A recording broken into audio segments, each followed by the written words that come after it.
welcome to Trading Hour on CNBC TV 18. I'm Ekta Batra and with me is Prashant Nair. Well, let's kick off the show considering that we have a packed show with a lot of managements and stocks to discuss. Hi, Prashant. Ekta, hi. So, 67 on the Nifty. Things are looking pretty solid at this point in time. As Ekta said, lots of stocks, but lots of earnings to talk about as well. And CESC is the first one that we are actually going to start with straight away.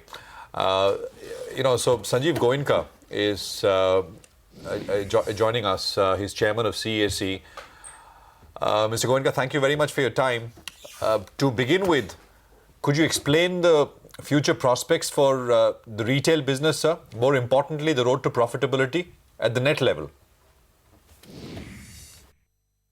Well, the first half of this year, we've had a PBT positive of 5.2 crores. This is the first time Spencer's has actually made a PBT positive, and that's a huge shift forward. Secondly, about 13% of our total sales comes from private labels. That necessarily means higher margins. Thirdly, over the last couple of years, our apparel margins have grown by 6%, and that is a new focus area for enhancing the overall margin mix. General margins have grown by about 2%. So overall, there have been significant improvements in the operations. We've added 19 new stores this year, all of which are doing well. 9 more stores are planned to be added within the current financial year. So overall, I think Spencer's is on the right track. Spencer's has performed well. It's had calibrated growth. It's had a measured route to profitability. But now that it is profitable, I think you will see a different Spencer's. Mr. Goenka, what's the balance sheet size of Spencer's at this point? There's zero debt. Absolutely no debt whatsoever. Okay. Mr. Goenka, what's the long-term plan for Spencer's? A lot of buyers, for example, are looking at it, including the likes of Alibaba, Amazon. Would you be paring some amount of stake there? Well, quite honestly, we are in this business for long term. We are not here for the short term.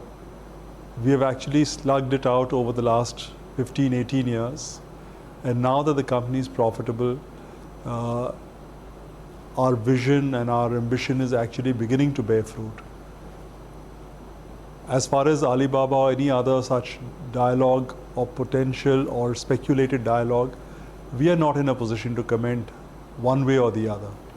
Okay. Well, 2Yum is basically what everyone seems to be upbeat about. Could you tell us what's the revenue from the same? Well, the FMCG business currently does a beat rate of roughly about 600 crores. Going forward, it is growing well. You will see more product launches. The fundamental premise of our product portfolio is taste, which is healthy. It seems to have caught on. It seems to have been a success in the market. Small traders, small kirana stores are now stocking 2Yum in a large way. We're getting repeat orders regularly. So I think it's growing. Fair enough. Mr. Goenka, what's the market share of 2Yum? The market share, it depends upon how you slice the market. But if you look at the organized snacks market, we are just under 3% at this point in time. Okay, Mr. Goenka, what about the BPO business? Is the business profit making at this stage? The BPO business is going well. I think we've had the first round of reinvention, and we've gone from just better than break even to significant profits last year. The first half of this year has been good. I think going forward, we definitely have ambitions for the BPO business which are very aggressive. And I think First Source should be on a significant growth path as we go forward. Okay, fair enough. But Mr. Goenka, would you at some point say consider demerging that from ventures and maybe allow a completely clean FMCG play? You can't rule out anything, but it is as it is at this point in time. And what's the debt on the books of ventures currently? By the end of March, we should become long-term debt-free. So excepting working capital, there will be no debt on the books whatsoever. Spencer's is totally debt-free. Mr. Goenka, what makes you so confident about both the FMCG and retail businesses? I mean, there is, indeed, you would agree, strong competition from incumbents. And this isn't your core business really, right? At least right now. So what gives you the confidence? We are amongst the highest revenues per square foot. We are amongst the lowest cost per square foot. Our future growth will come from 3 geographies essentially. East UP, Andhra and West Bengal, which is where we have a dominant play. This is where we will focus. We will be more on value-added private label kind of products, apparel and general merchandise, which are again high contribution items. We've added 19 stores this year, 9 more stores to be added this financial year, 28 more stores to be added in the next year. So there is going to be a phase of aggressive but calibrated aggression. As far as 2Yum is concerned, as far as FMCG is concerned, I think it's fairly safe to say that we are the fastest growing FMCG startup in the country. We probably will be the first or the fastest FMCG company to reach the 1,000 crore mark. So far our products have succeeded. So far our strategy has succeeded. Fingers crossed. It's not based on gut, it's not based on instinct, it's based on science. We are fairly confident that it'll be good as we go forward. Mr. Goenka, what about demerging the generation and distribution businesses? Wasn't that the original plan? We are awaiting a PPA approval from the Regulatory Commission, and as soon as we get that, we will proceed with the next phase. I mean, any timelines you can put on that? No. I wish I could.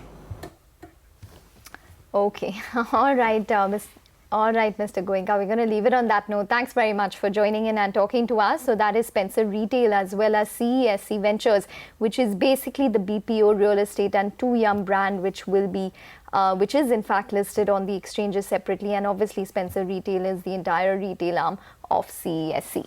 But nonetheless, let's now go across to Mitesh Thakkar, who joins in to talk about the technicals of the market. Mitesh, hi, morning, over to you then. What you're recommending, both index as well as stocks.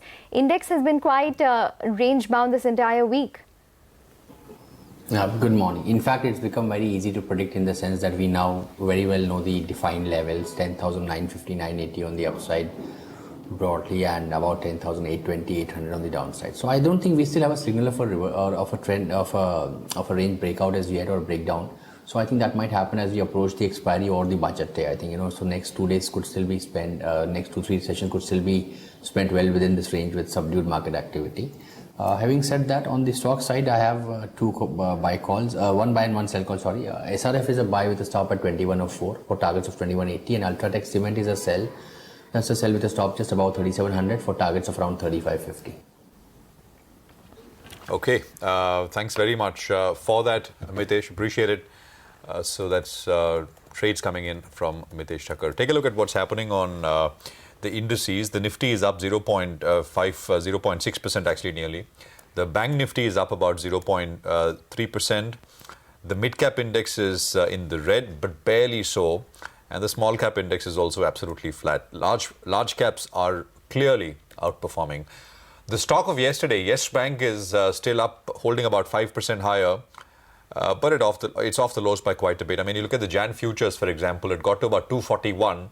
It's holding at about 226 as we speak. The cash price at, close to that, 226 or so.